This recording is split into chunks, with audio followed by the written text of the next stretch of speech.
Assalamualaikum warahmatullahi wabarakatuh. Di sini kami dari kelompok 2 akan mempresentasikan pengembangan Quran hadis dan materi yang pertama yaitu memiliki wawasan tentang pendidikan pondok pesantren secara teoritis dan akan dipresentasikan oleh teman kami yang bernama Nikmatul Lailiyah. Dan untuk materi yang kedua yaitu memahami dan memiliki wawasan tentang sejarah, tipologi, dan kelemahan pondok pesantren dan solusinya, dan akan dipresentasikan oleh teman kami yang bernama Siti Nurul Laili Makin. Dan materi yang ketiga, memahami dan memiliki wawasan tentang pengembangan pondok pesantren di era milenial, dan akan memiliki wawasan tentang pendidikan pondok pesantren secara teoritis. Pondok pesantren adalah asrama tempat santri belajar mengaji, berasal dari kata santri, yaitu menurut bahasa Indonesia yang memiliki dua pengertian, yaitu yang pertama, orang yang mengalami pengajiannya dalam agama Islam dengan berguru ke tempat yang jauh. Dan untuk yang pengertian yang kedua, yaitu orang yang beribadah dengan sungguh-sungguh yang soleh, orang yang soleh. Jadi, pesantren menunjukkan betapa pentingnya pesantren sebagai totalitas lingkungan pendidikan dalam makna nuansa secara menyeluruh, dan juga bisa dikatakan sebagai laboratorium kehidupan, tempat para santri belajar, hidup, dan bermasyarakat dalam berbagai segi dan aspeknya. Unsur-unsur pondok pesantren yakni yang pertama adanya kiai. Kiai adalah posisi paling sentral dan esensial dari suatu pondok pesantren, dipegang kiai. Oleh karena itu, kiai memiliki kewenangan dan tanggung jawab penuh atas pertumbuhan dan perkembangan pondok pesantrennya.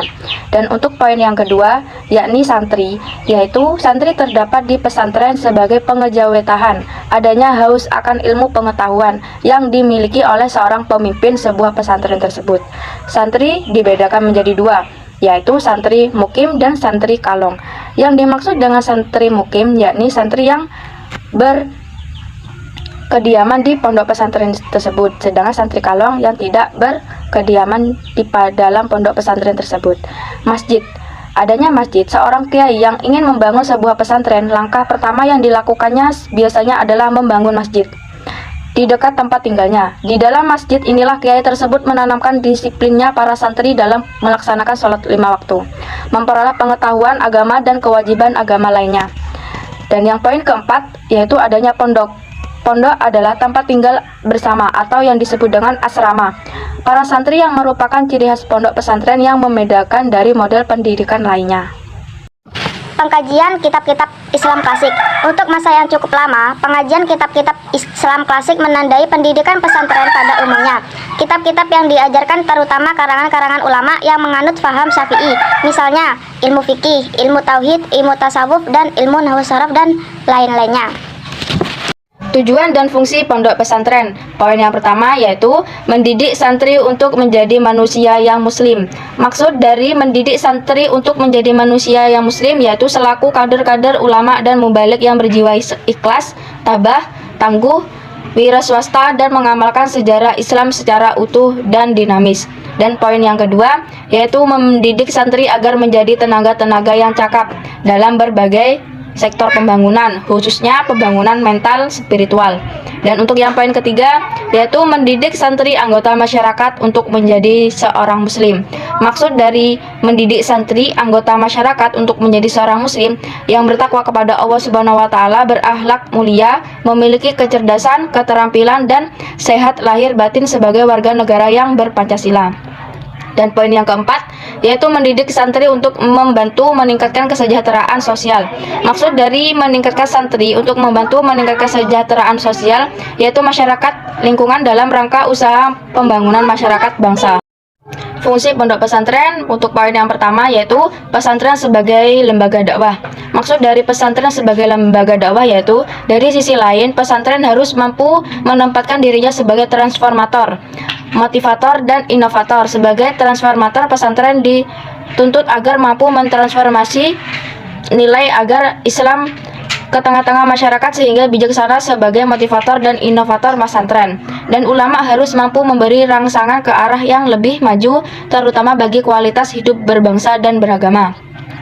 Untuk poin yang kedua, pesantren sebagai lembaga pengkaderan ulama. Maksud dari pesantren sebagai lembaga pengkaderan ulama yaitu tugas ini tetap luluh dan tetap relevan pada tiap waktu dan tempat.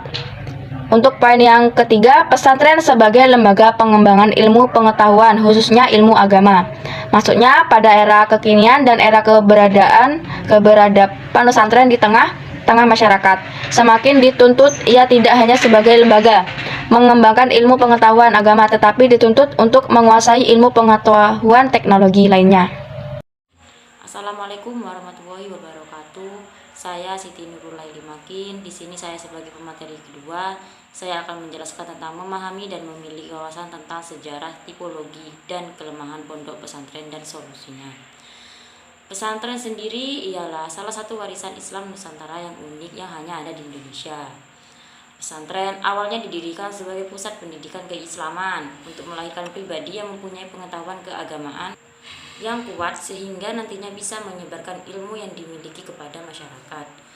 Dalam bahasa lain, pesantren dimaksudkan sebagai pusat produksi ulama yang disiapkan untuk melakukan penyebaran Islam ke seluruh Nusantara. Selain itu, pesantren juga bertujuan untuk membentuk akhlak santri-santrinya sehingga mereka menjadi pribadi yang berbudi luhur dan memiliki karakter yang kuat.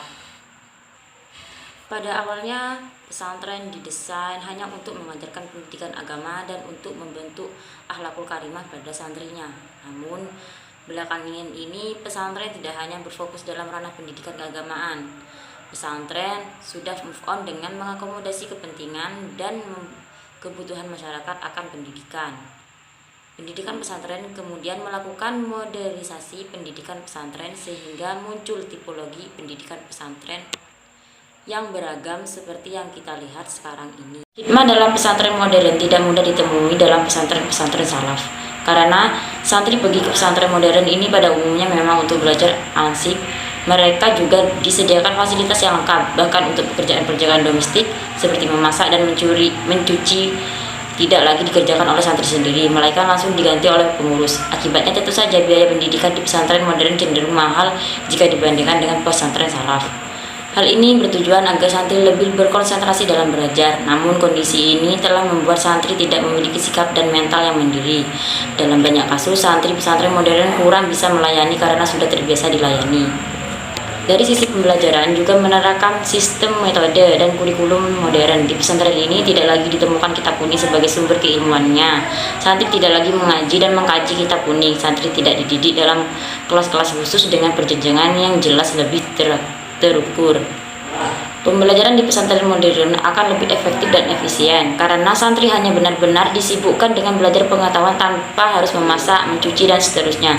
Tetapi pada saat yang sama harus diakui santri kurang memiliki pribadi yang kuat dan pun pembaruan pesantren kemudian melahirkan tipologi pendidikan pesantren yang setidaknya bisa diklasifikasikan menjadi 3 tipe, yakni 1. Pesantren salaf, 2. Khalaf, 3. Konvergensi antara salaf dan khalaf. 1.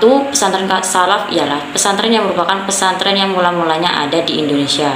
Pesantren ini pada umumnya didirikan sebagai pusat dakwah dan penyebaran agama Islam di Indonesia di masa-masa awal, khususnya di masa Wali Songo. Pesantren jenis ini juga bisa disebut sebagai pesantren tradisional. Penyebutan tradisional di sini karena lembaga ini ada sejak ratusan tahun yang lalu dan menjadi bagian tak terpisahkan dari sistem kehidupan sebagian besar masyarakat Islam di Indonesia. Selain itu, penyebutan tradisional juga karena pada umumnya dikelola dan dikembangkan oleh kelompok Islam tradisional.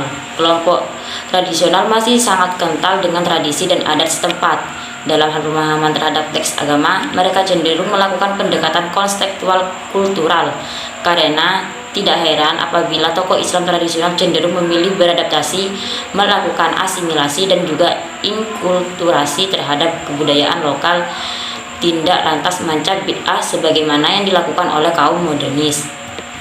Kelompok tradisional atau pesantren salaf juga senantiasa lekat dengan khazanah Islam klasik yang lazim dikenal sebagai dengan kitab. Kedua, pesantren khalaf atau pesantren modern. Pesantren modern merupakan antitesa dari pesantren salaf. Dari segala sisinya, ia berbeda dengan pesantren salaf. Ia merupakan kebalikan dari pesantren salaf. Pesantren khalaf didirikan dengan tujuan agar pesantren mampu melahirkan generasi yang mampu menjawab tantangan zaman. Pesantren khalaf dimaksudkan sebagai upaya untuk melahirkan pribadi yang berkarakter yang bernilai-nilai pesantren, tetapi menguasai ilmu-ilmu modern yang selaras dengan perkembangan zaman. Yang dibagi pertama kali adalah manajemen. Manajemen pesantren modern sudah menerapkan manajemen yang modern dengan visi misi yang jelas serta struktur yang rapi berikut dan tugas-tugas yang diembannya. Dalam pesantren modern, peran kiai tidak sevital pesantren salaf. Kiai ditunjuk berdasarkan surat keputusan yang dikeluarkan oleh yayasan, karenanya kiai sini tidak harus keturunan dari pesantren tersebut. Penghormatan kepada kiai tidak begitu kaku dan kentara. Malah, dalam batas-batas tertentu penghormatan semakin berkurang.